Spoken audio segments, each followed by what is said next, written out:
The doorbell chimed 3 times in rapid succession, followed by aggressive knocking that made my coffee mug rattle.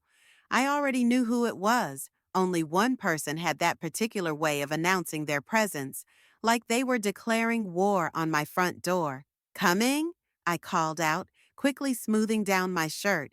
My name is Danielle, and I was about to face my own personal nightmare, my mother-in-law, Sabrina. When I opened the door, there she stood in all her glory, perfectly coiffed hair and designer outfit, with not one but 3 massive suitcases beside her. "Danielle, dear," she said, air-kissing both my cheeks. "You look, well, you look tired. Are you getting enough sleep? That's not helping your situation, you know." Before I could respond, she was already directing the poor Uber driver to bring her luggage inside. My stomach dropped at the sight of those bags. This wasn't a casual visit.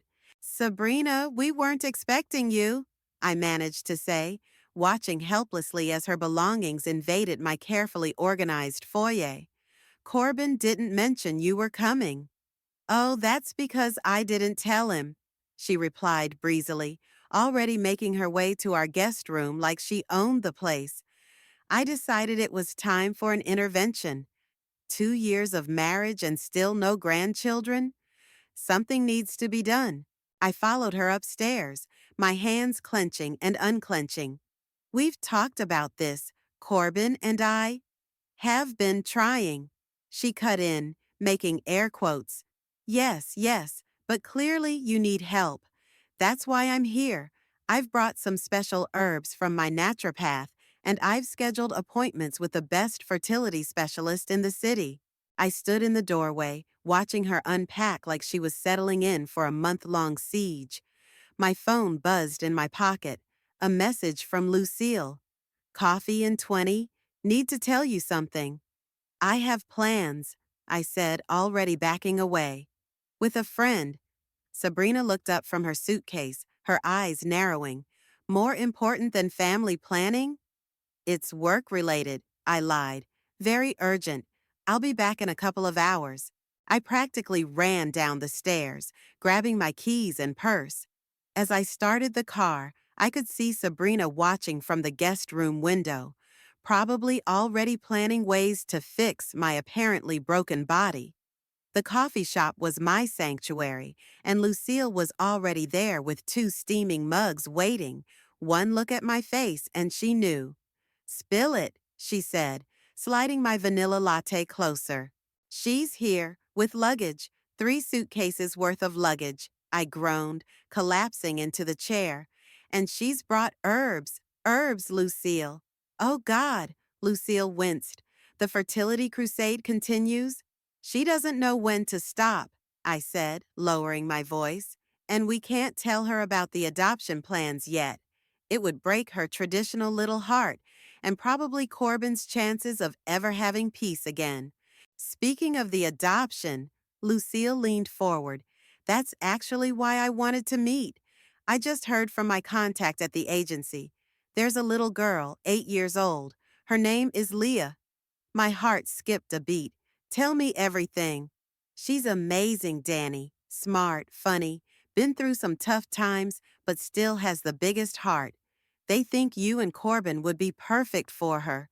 I could feel tears welling up in my eyes. This was what we'd been waiting for, planning for in secret, and now Sabrina was camping out in our house, probably burning sage and mixing fertility potions. My phone buzzed again, Corbin this time. "Mom just called. Why didn't you tell me she was coming?" "Because I didn't know," I typed back furiously. "Your mother has staged a fertility intervention. Help." "On my way home," he replied. "Try not to kill her before I get there?" I looked at Lucille, who was watching me with sympathy.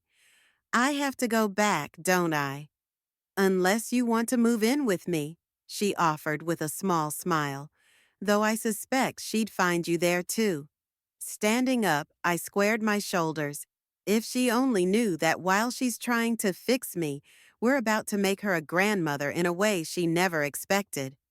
"Just hold on to that thought," Lucille said, giving my hand a squeeze. It'll make all her meddling easier to bear. As I drove home, I could see Sabrina through the living room window, rearranging my furniture according to what I assumed were her feng shui principles. This was going to be a long week, or however long those 3 suitcases were planning to stay.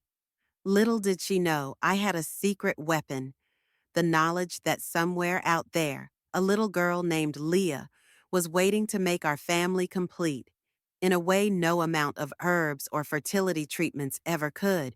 Quick, she's in the shower, I whispered urgently to Corbin, tugging him toward the basement door. The adoption paperwork wasn't going to review itself, and these stolen moments were all we had now. The basement lights flickered on, revealing our makeshift office, a card table covered with documents, photos, and dreams of our future family. 3 days into Sabrina's surprise stay, and we'd gotten pretty good at this cloak and dagger routine. Leah's caseworker sent over the final forms, Corbin said, pulling papers from his briefcase. We need to sign these tonight. The sound of running water upstairs was our timer. I grabbed a pen, scanning the documents as quickly as possible while still being thorough. This was too important to rush. Did you see what Mom did to the kitchen? Corbin asked, his voice tight. She's hung dried herbs everywhere, says they promote fertility. Oh, I saw, and smelled, and sneezed. I replied, initialing another page. Don't forget the fertility goddess statue she placed in our bedroom. I'm sorry about all this, he sighed, running a hand through his hair. I should talk to her. The water stopped. We froze, looking at each other in panic. Danielle, Corbin? Sabrina's voice called from upstairs. Where are you two? We scrambled to gather the papers. Corbin shoved them back into his briefcase just as footsteps approached the basement door. The handle jiggled. Why is this door locked? Sabrina's voice was sharp with suspicion. Just organizing some old boxes, I called back, trying to keep my voice steady. Lots of dust down here. You wouldn't want to ruin your outfit. Nonsense, I can help. Open the door. Corbin gave me a desperate look. I pointed to the storage boxes we'd actually been meaning to organize. He nodded, quickly pulling them out while I ran up the stairs. Opening the door, I came face to face with Sabrina, her hair wrapped in a towel and wearing what looked like a very expensive silk robe. See? Just boxes, I gestured behind me. Corbin's trying to find his old baseball cards. She peered past me, eyes narrowing. In the dark, I flicked on the stairwell light, mentally kicking myself for not noticing we'd turned everything off in our panic. Found them, Corbin called up, waving a dusty shoebox. My husband, the quick thinker. Well, since you're both free now, Sabrina said, clapping her hands together, I've organized a little gathering for tonight. Just a few close friends who specialize in alternative medicine and fertility treatments. My stomach dropped. Tonight? But we have nothing that can't be rescheduled, she interrupted. This is about family, Danielle. Our family's future. I felt my phone vibrate, probably Freddie, my brother, checking if I was still sane. I'd been texting him hourly updates about Operation Survive Sabrina. I'll start preparing the house, Sabrina continued, already walking away. We'll need to rearrange the living room for the healing circle.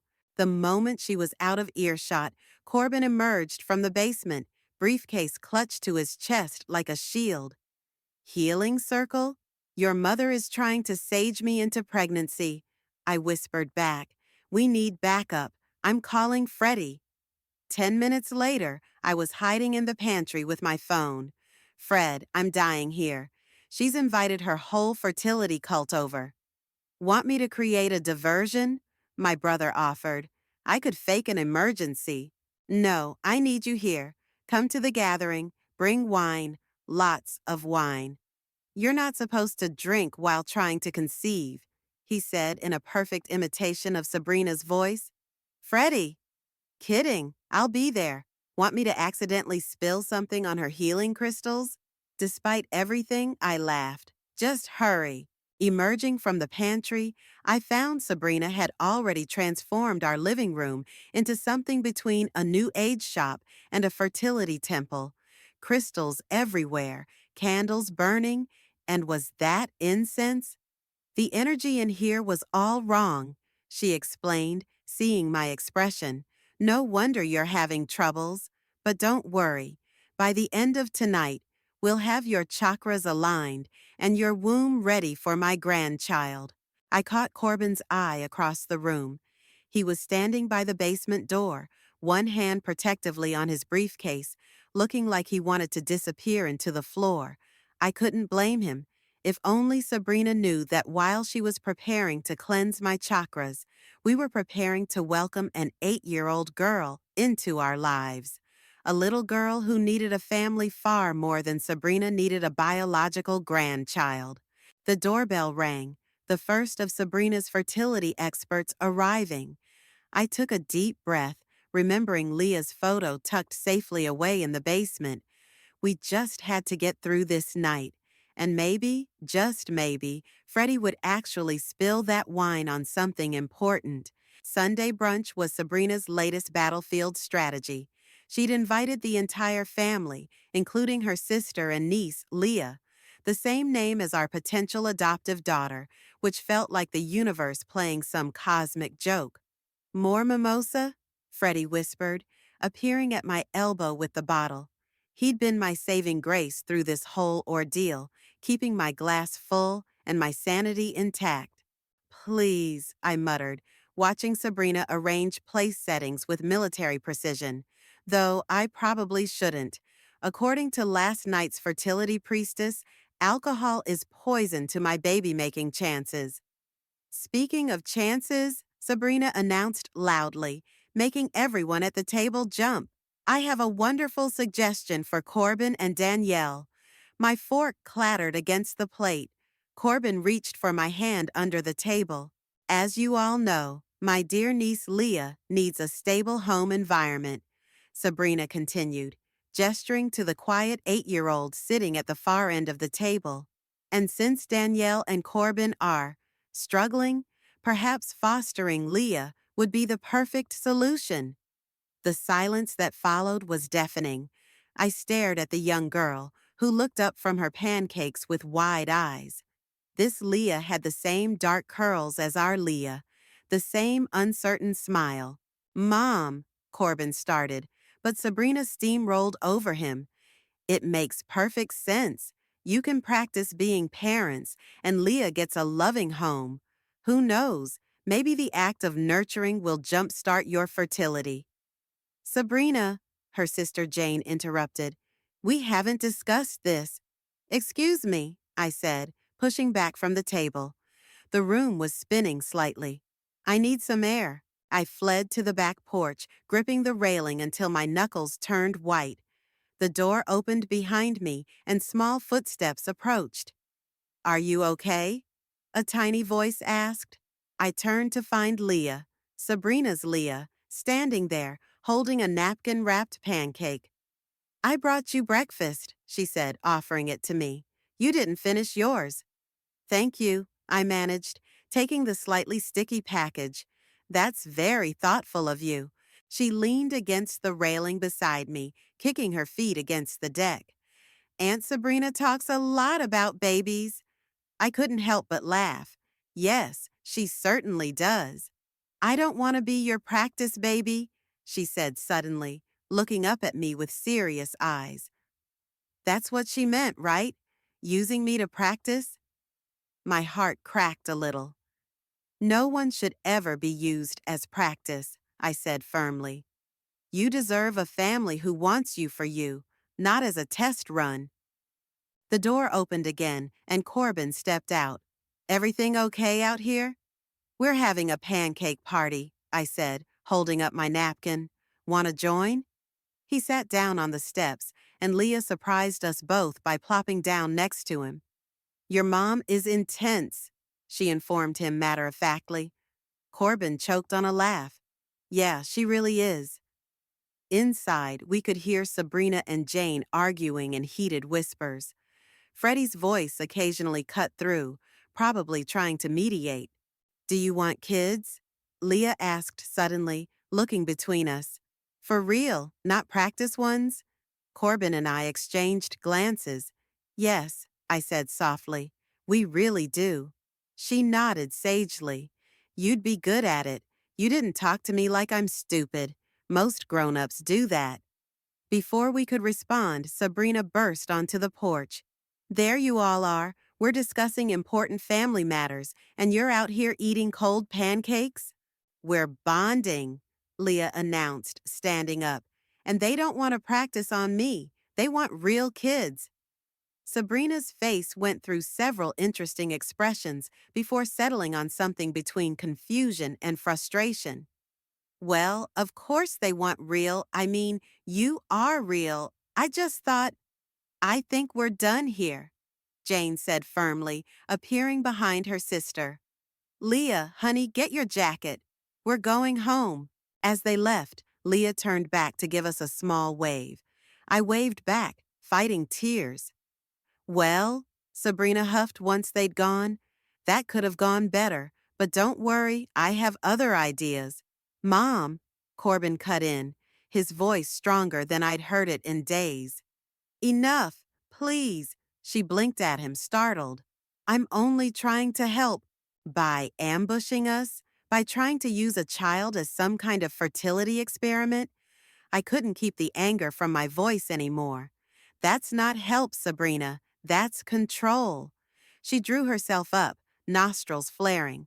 Well, if you had a better plan for giving me grandchildren, maybe we do, I snapped, then immediately bit my tongue. Corbin's hand found mine again, squeezing hard. Sabrina's eyes narrowed. What does that mean? But I was already turning away, pulling Corbin with me. We had a different Leah waiting for us, one who wouldn't be anyone's practice run. And suddenly, keeping that secret felt more like a burden than a shield. The children's home was quieter than I expected, filled with afternoon sunlight and crayon drawings on the walls.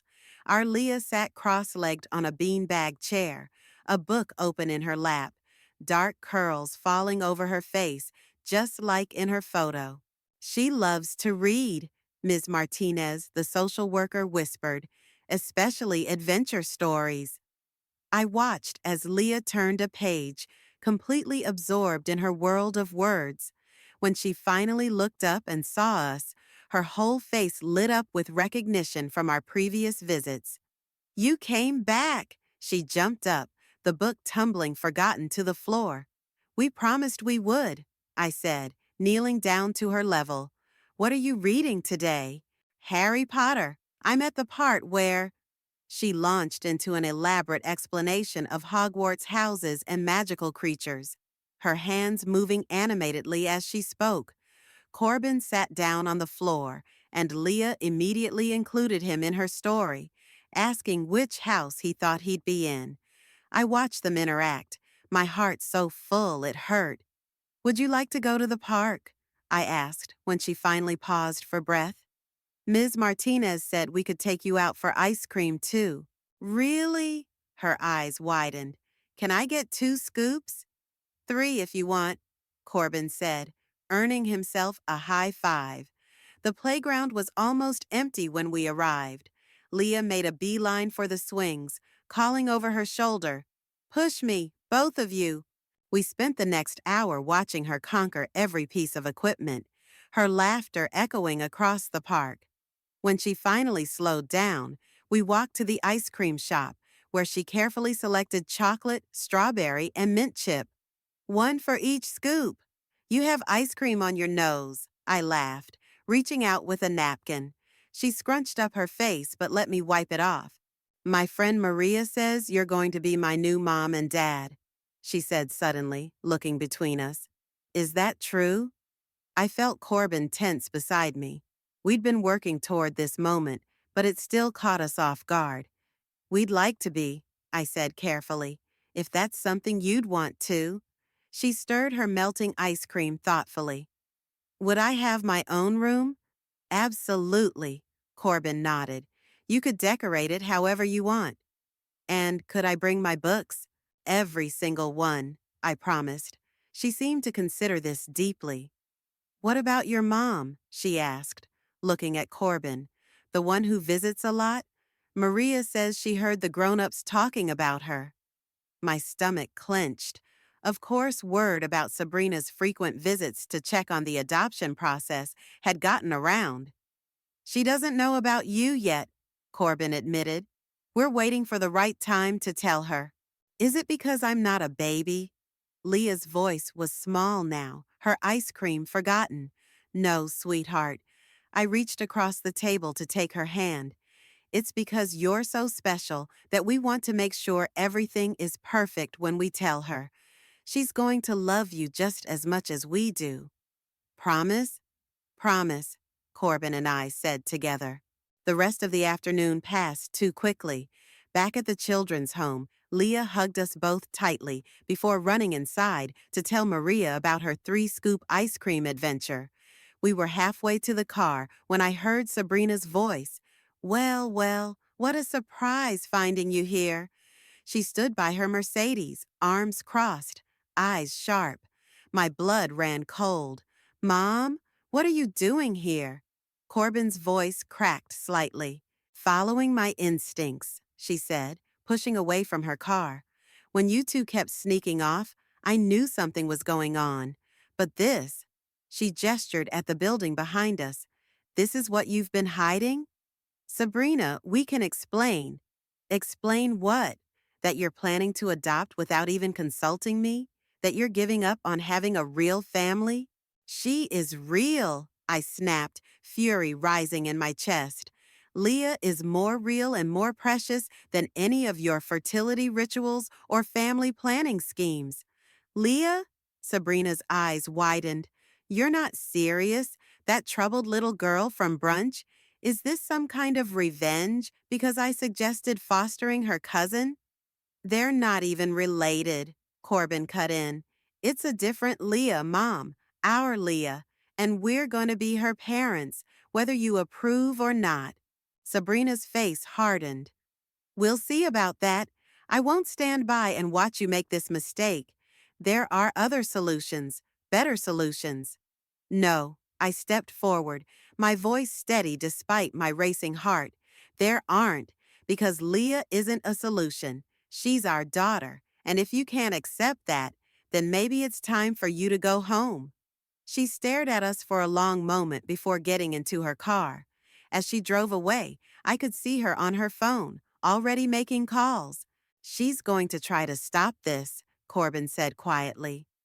Let her try, I replied, thinking of Leah's smile, her ice cream-covered nose, her dreams of a room filled with books. Some things are worth fighting for. She's talking to divorce lawyers, Lucille said, sliding her phone across the cafe table to show me the text from her cousin who worked at a prestigious law firm. Apparently, she's looking into ways to prove you're destroying the family legacy or some nonsense. I stared at the message, my coffee growing cold. Can she even do that? We're both adults. She's trying to build a case that you've manipulated Corbin away from having real children. Lucille made air quotes with her fingers. It's ridiculous, but she's got money and connections. My phone buzzed. Another message from Sabrina. Having dinner at the house tonight, 7 p.m. sharp.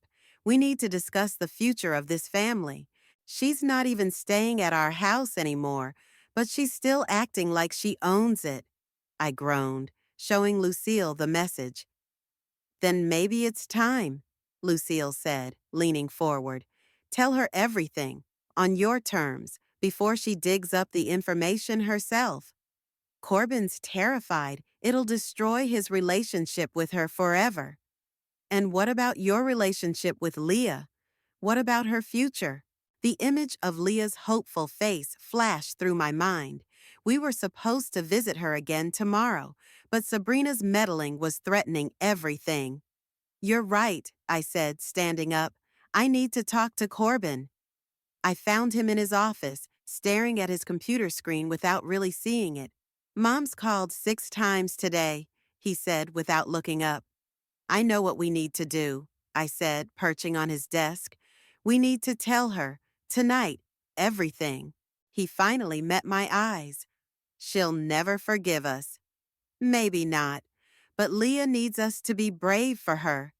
His phone rang again, Sabrina's face lighting up the screen. This time, he answered. Yes, Mom, we'll be there. No, just us.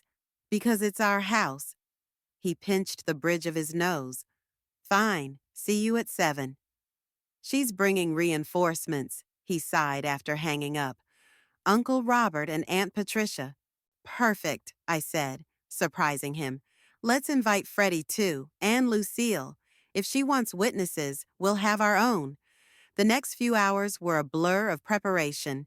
Freddie arrived early, helping me stress clean the house while simultaneously trying to calm me down. Remember when we were kids, he said, dusting the mantel, and you were terrified to tell Mom you'd broken her favorite vase? But when you finally did, it wasn't nearly as bad as you'd imagined. This is slightly bigger than a vase, Fred. Same principle, though. Rip off the Band-Aid. The doorbell rang at exactly 7. Sabrina swept in with her entourage, taking in the extra place settings with narrowed eyes. I thought I said family only, she said, spotting Lucille arranging wine glasses. They are family, I replied firmly. The kind we choose. Dinner was excruciating. Sabrina kept making pointed comments about bloodlines and family traditions, while Uncle Robert nodded sagely and Aunt Patricia clicked her tongue in disapproval. Finally, as dessert was served, Sabrina cleared her throat. I've been doing some research. So have we, Corbin interrupted, standing up. His hands were shaking, but his voice was steady. Mom, there's something you need to know. Sit down, dear. I'm not finished. No, Mom. For once, you're going to listen. He walked to his briefcase by the door and pulled out a folder. Danielle and I are adopting. We've been approved, and we've found our daughter. Her name is Leah. She's 8 years old, and she's amazing. The silence was absolute. Sabrina's face went from red to white to red again. This is what you've been hiding? She finally managed. This is why you've been sneaking around? We wanted to do this our way, I said, moving to stand beside Corbin. Without pressure, without judgment. Without family, you mean, she spat. Without considering what this would do to our legacy, our name. A name isn't a legacy, Freddie cut in. Love is, and they've got plenty of that. You don't understand, Sabrina turned to her siblings. They're making a horrible mistake. There are treatments, specialists. Show them the picture, Lucille said quietly. Corbin pulled out the photo of Leah at the park. Her face split in a huge grin as she sat between us on the swings. This is your granddaughter, Mom, if you'll have her. Aunt Patricia gasped softly. Uncle Robert leaned forward, adjusting his glasses. But Sabrina stood up, her chair scraping against the floor. I need time to think, she said stiffly. This is not what I wanted for you. It's not about what you want anymore, Corbin said, his voice breaking slightly. It's about what Leah needs, what we need. She gathered her purse and coat, ignoring her siblings' protests. At the door, she turned back one last time. You'll regret this decision, she said quietly. Mark my words. As the door closed behind her, I felt Corbin's hand find mine. Whatever came next, we'd face it together. For Leah. The kitchen timer chimed as I pulled another batch of cookies from the oven. Stress baking had taken over the house. Cookies, brownies, and a cake all lined the counters. Tonight's family dinner would either be a breakthrough or a breakdown, and I was preparing for both. Those smell amazing, Freddie said, snatching a warm cookie. But I think you've made enough to feed an army. I need everything to be perfect, I said, arranging cookies on a plate. Leah's coming tonight, her first dinner here with the whole family. Except Sabrina, he reminded me gently. Have you heard from her at all? Radio silence for 3 days, but she's been busy. I showed him my phone, screenshots from various family members of Sabrina's social media posts about preserving family bloodlines and the importance of biological connections. Classy, Freddie muttered, reaching for another cookie. The doorbell rang, making me jump. That's too early. Nobody's supposed to be here for 2 hours. But when I opened the door, there stood Sabrina. We need to talk, she said, brushing past me into the house. She stopped short at the sight of all the baked goods. What's all this? Family dinner tonight, I said carefully. Leah's coming. Her face tightened. That's actually why I'm here. I've been doing some research on that girl. Her name is Leah, I corrected, and she's in the system because her mother is in prison? Sabrina cut in. Did you know that? What kind of genetic predisposition might she have? What behaviors might surface? Get out. Freddie's voice was cold. I hadn't even noticed him following us into the hallway. This is family business, Sabrina snapped. Exactly. And you're trying to destroy a family before it even has a chance to begin. The front door opened again, and Corbin walked in, stopping short at the scene before him. Mom, what are you doing here? Trying to save you from a terrible mistake. She pulled papers from her purse. I have documentation about the girl's background, her family history. Stop, Corbin said, his voice firm. Just stop. We know Leah's story. She told us herself because she trusts us, because we're going to be her parents. But she's not. If you finish that sentence, I cut in, you'll never meet your granddaughter. Is that what you want? Sabrina's mouth snapped shut. For the first time, I saw uncertainty flicker across her face.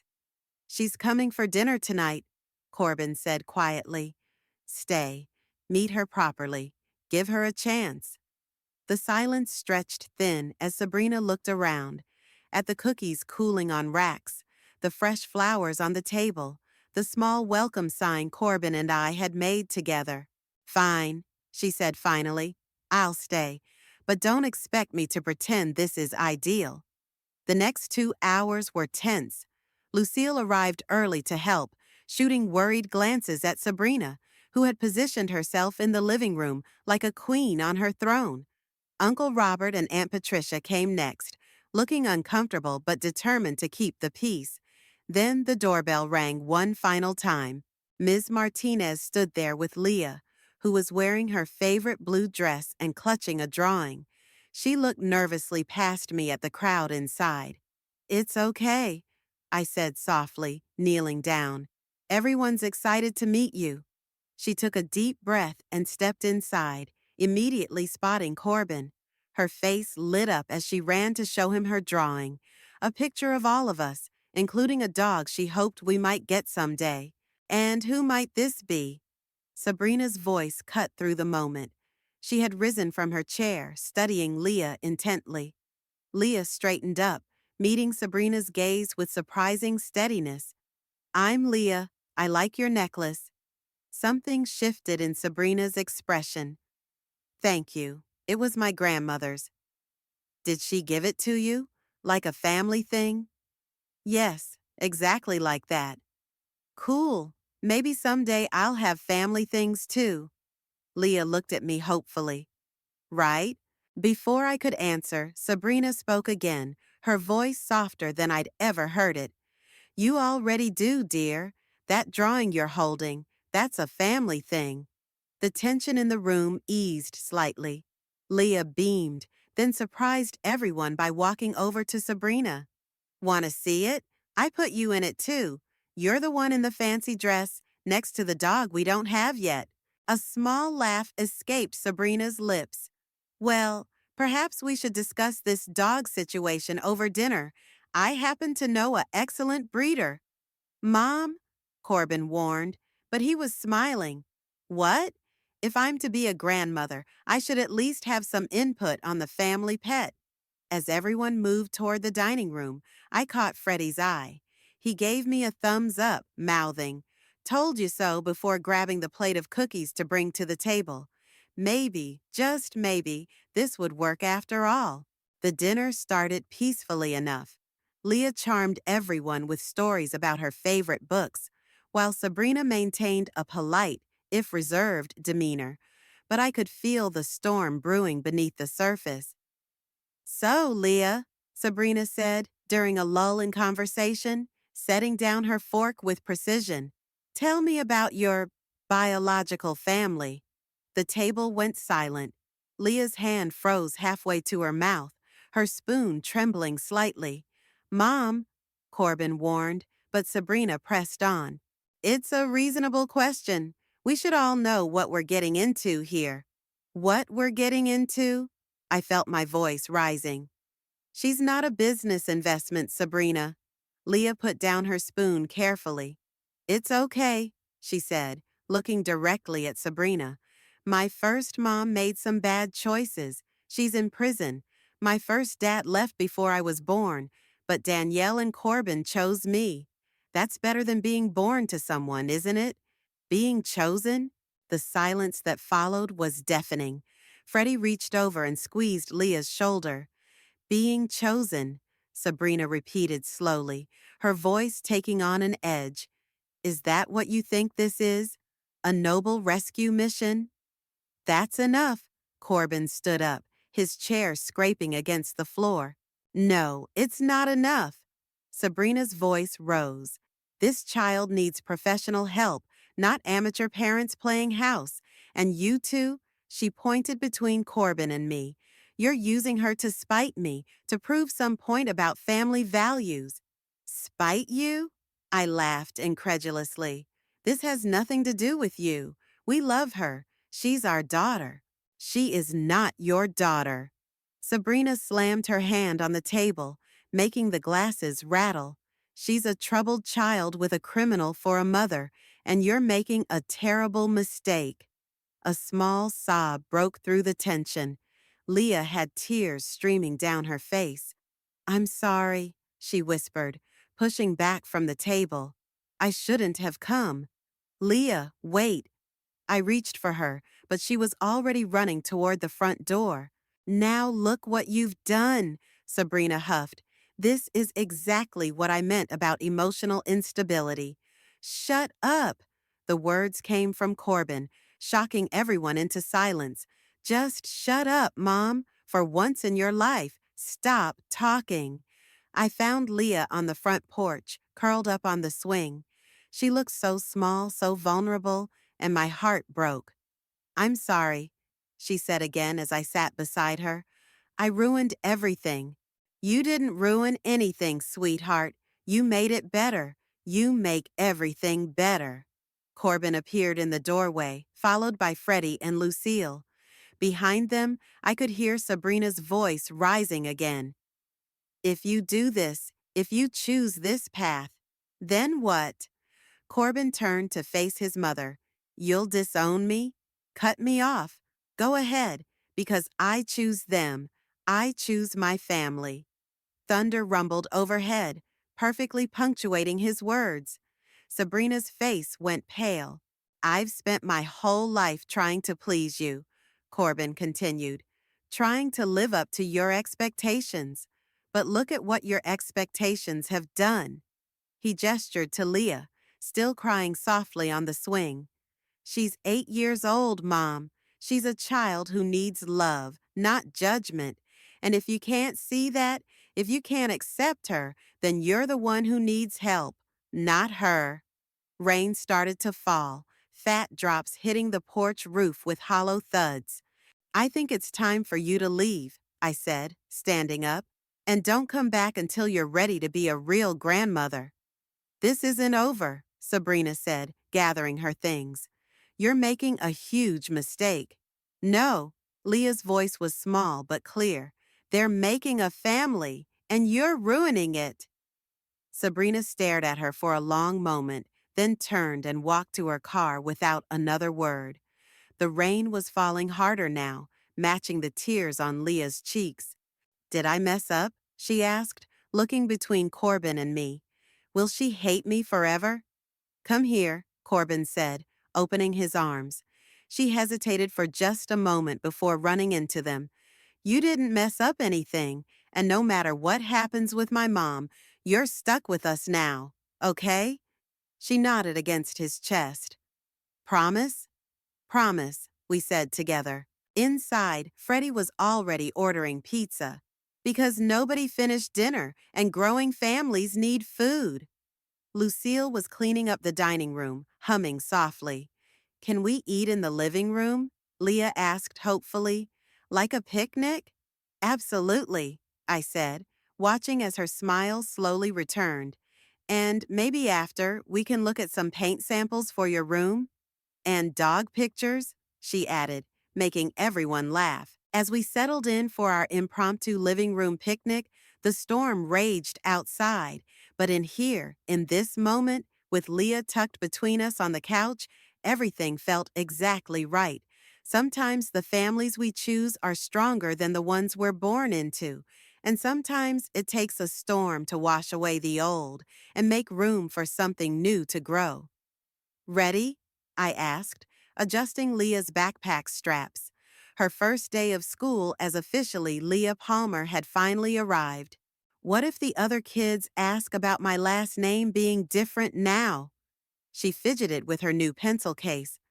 Tell them you got upgraded, Freddie suggested, snapping pictures with his phone. Like a software update, but cooler. The adoption had been finalized yesterday, marked by tears, hugs, and enough cake to feed an army. Sabrina hadn't attended, but she'd sent a card.